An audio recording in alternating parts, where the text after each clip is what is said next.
Laras kabeh iki apa to sing digoleki yen ora ngapura ing ngapura.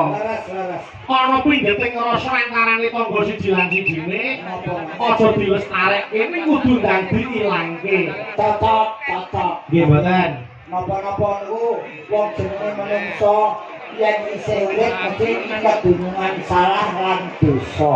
Apes murka lali niku sandangane menungso. Betul. Mula kabeh niku becike tinimbang ngoreksi kekurangane wong liya luwih becik kita introspeksi diri, mawas diri dandangi awake dhewe karep saya becik. Laras Mas, laras. Nggih Mas Gareng. Tidak saling menyalahkan tapi saling memaafkan. Inggih. Awang yo anu napa niku priyayi niku nek ngapura wis atine yo lega, ora ngergeti pikiran, ora marake penyakit. Boten ganjel kan ati. Betul. Nggih. Mas Gareng, menika gandeng bintang tamu akeh banget. Iya mbok siji diaturke. Ditajake Mas. Ayo mesti no. Mumpung iki nggih suasanane sing suasana ngaten iki. Nggih. Nggih, malah pun ngumpul kabeh. Alhamdulillah. Sampun pareng sowan sedayanipun. Nggih. Menika mbak-mbak Waranggono yang sedang naik daun kabeh. Nggih, naik daun bangsa ulut keket dadi naik daun. Ya ora kok ya. Nggih, bakune nembe dipun petang kalian para penonton. Leres. Nggih, Menika anu Mas Gareng aku tak nyuwun tulung sik. sinten Mas? Menika saking panjenengan Bapak Junedi ngatur para warga Kedung Salam minal aidin wal faizin. Banyak salah kami sekeluarga mohon maaf yang sebesar-besarnya. Nggih. Menika ngersakaken lagon Podang Kuning dening Mbak Lintang Kairo. Wah. Iki bukan kamu sing aduh papane. Kok adoh pamane kowe? Aduh asale Kairo. Oh iya. Kairo. Wis lintang saka Kairo sisan. Ulah, tapi kowe betah Nggih, iki. heeh. Iki betah Mbak Lintang, ayo mriki Mbak Lintang Kairo monggo jeneng ngedaki Mas Gareng kene metaran Mas Agil.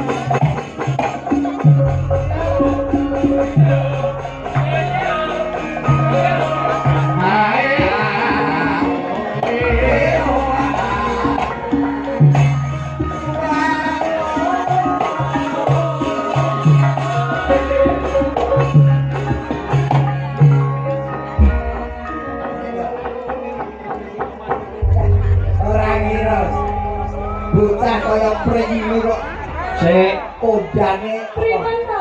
ngarane kaya pring maksud piye? lha iki bocah cilik diri Lah kok emang pawane ngene iki lho Pak De. pawak Pawaan.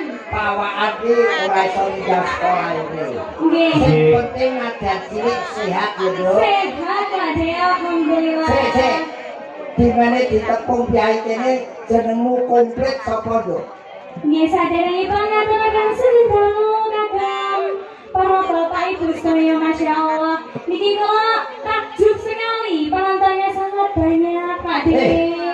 penontonnya uang kok banyak Maksudnya niku Akeh banget niku lho. banget ngono. lagi ampun banyak Nggih awet saking mriko wau sampun iki ora mung saka desa kene uga desa tetangga padha mirsani bahkan di luar kecamatan pun sami Saka Blitar enek, saka Surabaya enek, lengkap sana nggih. saka Jember enek. tapi iki cocok karo Pak Junedi ning gelar tontonan Amin. Ayo no. Alhamdulillah.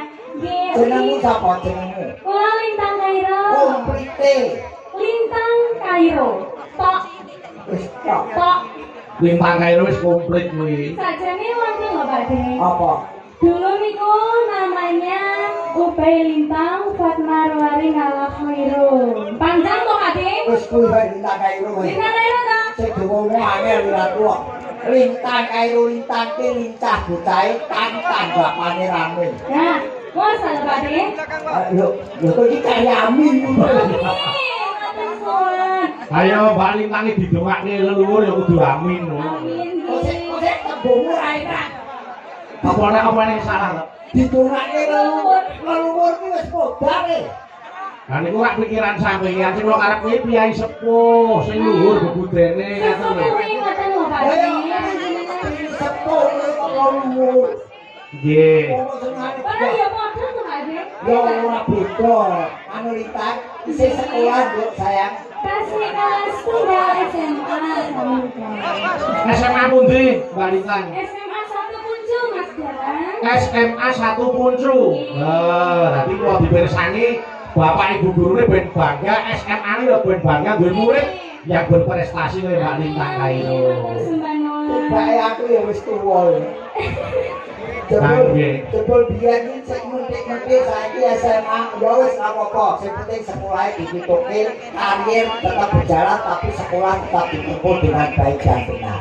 Iki ana pundutan lagu Nggih, Mbak Lintang. saka Bapak Junedi.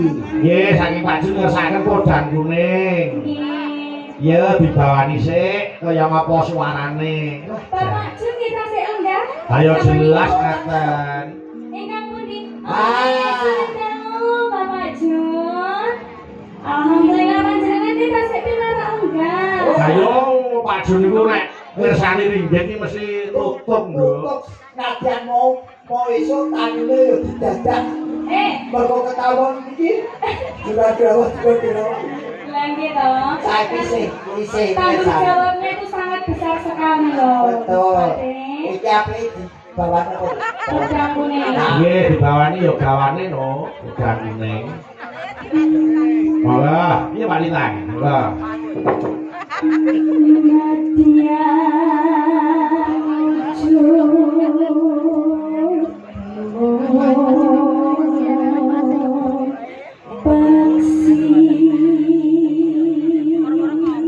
Suarane iso mbok kredit juga. Kowe tuh nyanyi sak nyanyian iki iso nggo ngangsul kendaraan. Ya ampun. Wes luar biasa. Kasih ajar sami Pak Di. Ajar yo njaluk sami.